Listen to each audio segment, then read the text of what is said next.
On this episode of Still Loading, hello there, Spider friends!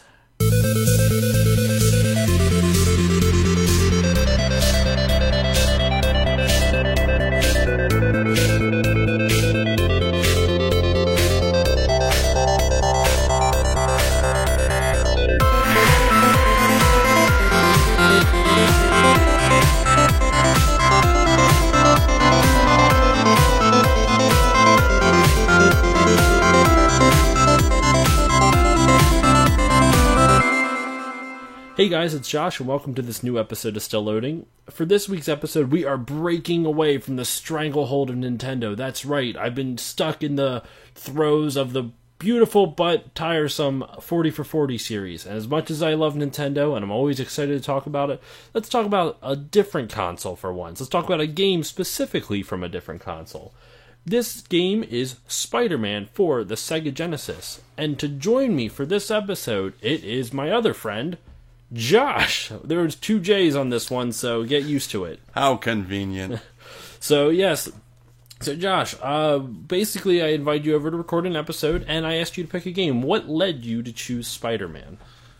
Well, I mean, I've always been a giant fan of Spider-Man on all different consoles, but, you know, comics, movies, anything so I get my hands on Spider-Man makes me excited. But definitely what drew me to it was seeing your giant collection and you mentioning it. You haven't even played it. So it was like, well, I've never played it. It's a great start-off point. That is indeed. So as we do in true Still Loading style... Ooh, I like that. Still Loading style. I'm going to use that. That's going to trademark. I know. Trademark. Hashtag Still Loading style. I'm going to use that, I think. But let's talk about the cover art. So what we can see here is we see Spider-Man slinging a web in the streets above New York City. And I won't lie, I actually really enjoy the artwork. It looks like a competently drawn Spider-Man. It actually looks like something straight out of the comics. Mm-hmm. And don't forget, I mean, it doesn't really add much to the actual art, but you also, for nostalgia's sake, you have the classic black checkered background behind the art, the Sega, so know you're getting into a Sega game. Well, but just like you said, it looks like it jumps right off a comic book panel. I mean, it's very beautiful, very vibrant, and it's just the classic Spider-Man colors, the blue and red suit. Well, and speaking of comics, check this out. So I have the manual in front of me. Page number 2 of the manual has a little comic book strip. And it's actually, from what I remember of us playing the beginning of the game, it's the exact text that you see Kingpin saying on the TV in the beginning of the game. But now you can on the loading screen. Yeah, on the... Well, no, because we could skip it. Okay. Yeah. But like the opening intro type of thing. It's pretty good. I wonder... And it looks like it follows the progression of the first level as well. You're right, it really does. What I wanted to see, though, was does it give credits to see who drew it? Because it's clearly for the game. I don't know if it gives any... I don't see any credits in here. Is it hidden into the images at all? But it says, "Good evening, New York. My name is of no importance. I am merely a concerned citizen. A citizen who has learned of something monstrous. Check this out, Peter." That's Mary Jane, I think. I honestly don't know. Do you know if that's Mary Jane, or is that maybe... That's Mary Jane. Is absolutely. That Mary Jane? I don't think he would be chilling on the couch with some other vixen. Who was the didn't he date... Gwen Stacy? Yeah, Gwen Stacy. I don't know. I mean, it is in black and white, but my money would be that she's a redhead. That's what I thought too. And he just yells out, "The Kingpin!" Like really... then it's a lot of text, and I don't really want to read it. But basically, the Kingpin is saying, the renegade known as Spider-Man is seeking revenge upon you. He has hidden a bomb which will explode in exactly 24 hours, leveling the city. Oh, so he's trying to frame the Spider-Man. Bomb exploding in exactly 24 hours, leveling the city, unless we force him to confess its location. I offer a $10,000 reward for his apprehension. We must protect ourselves. And then he goes, "You're not the only one, fat man." That's just mean. I mean, come on. Maybe Are fat shaming Spider-Man? Are we really doing that? Exactly. Really, Spider-Man? But although that is right out of Peter Parker's repertoire. Yeah, I guess. Just defaming and making fun of villains. Well, what's strange is, right, so lately there's been rumors King's been up, and he's hired all the big guns. Okay, so they don't really explain it in the game. In the game cutscene, it's just like, all right, we know Kingpin's doing this. Oh, hey, there's Doc Ock, and there's Dr. Octopus. Let's go get him. And so then you start fighting Dr. Octopus. So I guess to jump into it, let's just talk about the controls, because that really obviously defines the gameplay. So the controls and the abilities of Spider-Man. So from what we played, at least in the first level, because once again, in true still loading style, God, I love that. I'm just excited about that. In true still loading style, we go in with absolutely not reading the manual, no prior research done on the game, just seeing what our impressions are of it, and overall, it's an interesting game. You enjoyed it, I think, a little bit more than I did. I liked it right off the bat. I mean, first off, it starts off with majority of his powers, and you're thinking Genesis. It's not going to have that great mechanisms, but I mean, punching, kicking, obviously, and then you have your web shooters. You can also web swing, which is pretty neat, and which I think is the coolest. Is you can cling to walls. You can even climb on the ceiling. So there's little finicky ways that you can get around the enemies. And we found a little back door that we couldn't do it again. You did it once, and sorry, you did it once, and I did it once, and then after that we couldn't do it. But it was kind of like a way that we figured out we could jump from wall to wall and then jump up, and then we found a shortcut through the first level. But it's just neat. It's just neat that you can manipulate the boundaries of the game, that you can crawl on different surfaces, especially the ceiling. So I liked it. It's definitely challenging. It's punishing. Very challenging. My biggest complaint with it is, like you said, you can shoot web balls, you can beat guys up, you can climb on walls, which is really cool. My biggest problem is that to climb on the wall, you have to hold a button down. Mm-hmm. You have to hold the C button down, which is fine, but to jump off a wall, like Spider-Man can leap off the wall and to get to another one, but if you don't, but it's really wonky because your instinct would tell you let go of C or maybe let go of C and hold left or right or whichever direction when you go, but that's not how you do it. You have to let go of C and hold up to force him to jump up, and then you can change directions once you're in the air. And it gets a little difficult to do because now you have to do a lot of different things with your hands, when it could have been as simple as just a button press and a direction pad and a direction on the D-pad. Yeah. But it's not really quite that simple. It's the same type of logic even for swinging, because you can swing on the web just like Spider-Man does on the streets of New York, and he'll swing around. But the way it works, to shoot a web ball, you have to press B and hold a direction. So press B and hold left will shoot it left, so on and so forth. B is jump, A is shoot the web ball, excuse me. But if you jump and press A without any direction, whatever direction you jumped in, Spider-Man will swing in that direction initially. Mm-hmm. So you have to jump in a direction, press C without hitting the D-pad after that, and let gravity and the swing take over. It's a little unintuitive, I'm not going to lie, and I guess, once again, in true still loading style, we could have probably looked at the instruction manual to tell us what the controls were, but we kind of figured it out. It was intimidating at first, just kind of figuring out what was going on. And then, I went through a whole playthrough, I didn't even realize that you could web swing. And then I saw you do it, and I was like, oh my god, how'd you do that? So it was interesting, but it was fun. It was nice. It was kind of like rediscovering childhood. Just like when you were a kid. It was like, I don't know, if I got my hands on a Genesis game, normally it wasn't new, it was used, so I didn't have the instruction booklet, and we didn't have the internet. Well, we didn't read the instruction booklet. Yeah, we didn't read them. But so the bosses in this game are the Dr. Octopus, or Doc Ock, the Lizard, Electro, the Sandman, and Hobgoblin. I totally thought it said Hobogoblin for a second. Venom and Kingpin. Sorry, forgot about the Kingpin. But yeah, we made it to the first boss, and he is tough as shit. He is. Well, we made it to the fake boss, which is a guy. So the spider sense went off, and the most epic. I don't know how to describe it. It is swing over forklift, shoot driver. Yeah, climb to the ceiling, swing over forklift, shoot driver. That's right. The first mini boss is a man in a forklift. And then you beat Never that. Would have seen that and coming. It's such a false sense of accomplishment because it's like, oh, awesome. You progress a little bit further, and then boom, Doc Ock is there waiting for you, and you have no idea what to do. It's not. Oh my god, the freaking fight with that stupid. I mean, Doc Ock at least makes sense why he's so hard, but why was a man in a forklift so aggravating? Because you could only get one. Like, so the way it would work is that you would have to climb up the wall, swing over him, land behind him where he's vulnerable, and shoot him. Makes sense. A lot of games do mechanics like this. Problem is that he turns around so quickly on a dime that you shoot him, you maybe will get one shot off, two if you're lucky, and it takes not a lot of shots. I would say about 6 or 7, like maybe I'll say 10 shots. Just I didn't count in all honesty, but I'll say 10 shots. It took about 10 shots to actually beat this guy. Yeah, it was a decent amount. And it was aggravating because it's not like it's the most fun mechanic to have to constantly do. You feel like you gain no progress by having to get one shot off, only to do the annoying jump, like the jump on the wall, climb up, swing, so on and so forth. It's not the most fun mechanic in all honesty, but I am genuinely impressed with the amount of abilities they gave Spider-Man with only 3 buttons.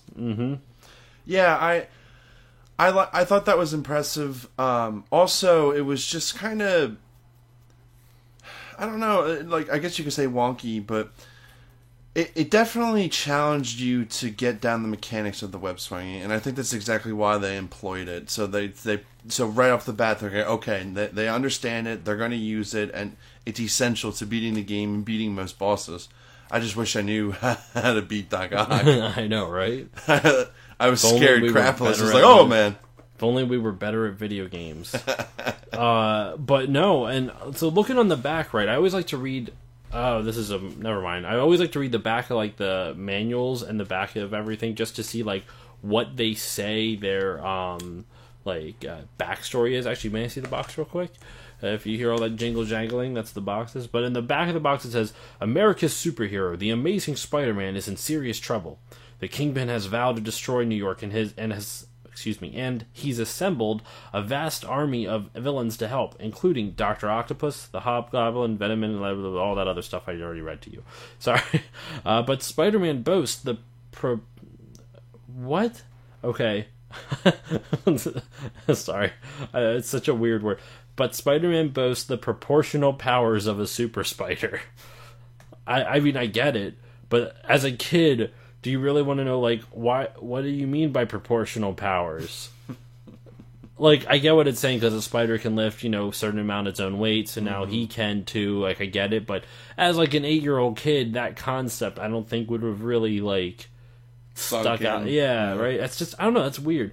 Of a super spider. He swings on a web line across dizzying chasms no other superhero could handle. He punches and kicks with spectacular strength. Clambers up buildings and crawls across girders, even upside down, and uses his webbing to trap enemies and spin protective shields. What? He can do a shield? What the I'm going to read that. I'm going to open this and do this at the same time because I'm multitasking. I'm going to open up the manual and see this at the same time. That would have been convenient. Each villain has his own evil bag of tricks. Mutant reptiles in the sewer, electric bats among the high power lines, alien entities on skyscraper roofs. Don't forget about the rats. Oh my fuck! We'll talk about the rats. All these and much more face the high-flying web slinger as he races to save the city. Okay, so let's talk about that. One of the most aggravating things about this game, I mean, you see this a lot in video games where you have this ultra-powerful superhero figure, muscular bound dude like Arnold, and they get defeated by something so menial. And as my other friend, my fellow Josh over here said, you can get killed by rats in this game. Spider-Man has been killed by a rat. And so anyway, okay, so in the manual it says here that you can get a web shield, but it doesn't really tell you how to do it. It just says web shield. Web shield provides Spidey with momentary protection, and that's all it really says. It doesn't. Maybe it's just a power up that you get later on in the game. I guess so. Yeah, I don't know. It doesn't really tell us much. It just says C is the jump button, B is the attack button, and then A is the icon button, which I don't fuck if I know that. Usually it shoots Spidey's webbing, but it can also... There it is, sorry. A is the icon button. Press it to use icons found on the options screen. Usually this shoots Spidey's webbing, but it can also put up a web shield, take a photo, or turn Spidey back into Peter Parker. Kind of interesting. Maybe we should have hit start and see what would happen if we just kept on dying. Well, I mean, not to backtrack a little bit, but as far as the enemies go, it was a little interesting. I was like, oh yeah, we got these rats. And then for the majority of all the goons, if you will, are the same green pants, brown shirt, white shirt, and they they make some pretty funny animations. One of them attempts to stab you over and over by stabbing down, and then they're just lined up and just mindlessly shooting. But then, like we said, we went to that faux boss that was on the forklift, so you're kind of thinking, oh, well, okay, this is getting a little stale, and then boom, they drop the hammer, and Doc Ock just comes out of nowhere, and his tentacles are like 30 feet long, and it's like, okay, I don't know what I'm doing. The game has totally drop kicked me in the face. You can say the balls, it's okay. There is swearing and other such language allowed. Oh, there's swearing allowed. Well, that's great. I've been holding myself back. No, I mean, I usually mark the episodes as explicit or something if it's, you know, if I drop the F-bomb somewhere along in there, or if I swear. You shouldn't give me a hall pass on the F-bomb. I might drop it a little too much. Okay. Well, maybe next time you're back on, you'll I don't know, do something. But no, you're right though. Like the difficulty ramps up. Actually, I would say the difficulty ramps up pretty well. And what you were saying before about how it teaches you to use the different abilities, I was genuinely surprised by the quality of the level design, because it forced you to use all of those abilities in some way, shape, or form in order to fight that first mini boss. And then once again, obviously, I mean, we couldn't do it, but to beat Doc Ock. So I was really surprised with how well they or how well organized everything was, in terms of like you really feel like I mean, even if you're not good at the controls, you understand how they work and you understand the mechanics of them. And so that level really makes you go around and you know, learn those controls. What I will say though, and like you said before, the enemies aren't that interesting. It just looks like a bunch of like disgruntled businessmen in their green khakis and brown bomber jackets, and then what is it? Yeah, it's just that. And I was going to say the music's not very good. The music kind of matches those men. They're kind of bland. Yeah. It was kind of bland and it's a very generic Sega 16-bit just background. It's just very run-of-the-mill Genesis game, and nothing iconic like your Mario Brothers or Sonic the Hedgehog. Yeah. Well, see, Genesis is interesting too, because the Super Nintendo actually has a Sony sound chip in it. Of course they do. It was before the PlayStation came out. Otherwise, there's no way Sony would have helped Nintendo, who is now a competitor in video games, with them do that. But it was back when, you know, Sony wasn't in the video game market, because the Super Nintendo, I believe, was released in 1990 or 91. I forget the exact years. I'd have to look it up. But it was the very, very early 90s. And so, like I said, Sony wasn't in the market.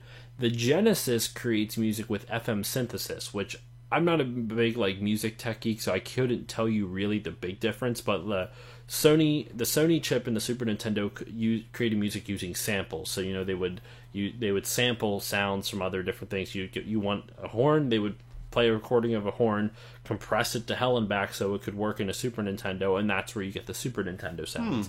So that's why Super Nintendo had a little, like, while its music is still awesome, not trying to knock it, it can get a little muddy sometimes because they had to compress these sounds. Now, it still sounds great, and from a technical standpoint, the Super Nintendo did have a better sound chip than the Sega Genesis. But the Sega Genesis FM synthesis, that has completely different vibes. It's not even like it's like okay, it's a similar type of chip and people just, you know, programmed for it differently. They just didn't get, like, they had different composers for Super Nintendo versus Genesis. It was literally they needed to compose music differently for the Genesis because it was done through FM synthesis, which generally has a more, like, fuzzy, staticky feel to it, but it also creates some, like, nice, like bass sounds. Like, it's got Almost sounds like slap bass a lot on Genesis, you know? Slap at the bass, Slap man. it- Well, I don't know. I love Genesis music because it feels more. While Super Nintendo is kind of like muddy, like I said, it's kind of not muted, but it has a more softer, round sound to it. Mm-hmm. Genesis has a more sharp sound, so when you're playing like action games and things like that, there's like a sharp contrast. It doesn't kind of muddle all together. So that's why, like Sonic music, is so driving because it's got like this nice behind it. I don't know how to describe a oomph behind it. Mm-hmm. I could listen to the Chemical Plant Zone any day of the week. I love. We're not doing karaoke. I'm sorry. But yeah, so that warning music is just gives me anxiety attacks every time. Oh, I know. Imagine that being like your alarm as you wake up and you're... I had a friend that did that and it was awful. It make you pee your pants like right away in the morning. Waking up to that's not fun. But getting back on target. But I don't have much else to really say about the game. Do you have any like final thoughts on it to wrap this show up? I would love to give it another try. Maybe sneak a peek at a strategy or two to see how to defeat Dr. Octopus. Speedrunners are your best friend. But yeah. Well, I don't know if there's any speedruns of this game, but I would probably do some research to see. But no, it was it was fun. I mean, I remember when we started it, and we had a bunch of different options to give you like difficulty, like difference in web, whatever that means. Well, you probably only have in Spider-Man. Like I've never read the comics, but I know that unlike the newer Sam Raimi movies where he just has it shoot out of his wrist, he actually has web cartridges. Yeah, and so that's what we were. Which makes a lot more sense. Yeah. Well, and that's what we were choosing is that you actually chose how many web cartridges you start with. We wanted to start with the max because I knew we would be LOL bad. There wasn't any. Yeah, and there wasn't any. I wonder if it's just for each level because we didn't run into any web replenishment things. We hit like life tokens a lot. Well, we needed. Yeah, definitely. It was definitely punishing. But it's a solid game. It's definitely worth going back to. We just need more time. Yeah. Not this on a Thursday. Yeah, not do this on a. And I have to be at work at 6. Well, I thank you for staying up late. Well, late for later for. Unfortunately, someone has to be in at work at 6 a.m. and has a long commute, as I know we both do. But we have the same commute. We have the same commute. But pretty much that wraps up this episode of Still Loading. Thank you everyone for listening. I hope you enjoyed us talking about something other than Nintendo. I certainly enjoyed playing this game. Definitely give it a try. You can please rate, review, and subscribe the show. That really helps get the name out. The more people, the more ratings this show gets, the more likely it is that more people can discover it. So please remember to do that. I hope it's good reviews. My voice disappeared for the last part, but I do hope it's good reviews. I hope you are enjoying the show. You can find me on Twitter, Facebook, and Instagram at StillLoadingPod, so feel free to reach out to me in any one of those, and I'm more than willing to talk. I'm usually a little shy. I'm lazy to post online, but if you reach out to me, I will be 100%. I will respond back to you guys. So thank you all for listening. Josh, is there anything that you would like to plug, or do you have anything that you wanted to post? I don't know if you do anything online extracurricular. I don't actually. This is my first ever podcast, so I guess I'd just thank you for inviting me into your lovely home, and I enjoyed this, and I'm looking forward to doing some more. It's in the future. I definitely want to have you back. So, well, thank you all for listening, and we will see you all next time for the next 40 for 40 episode. Until then.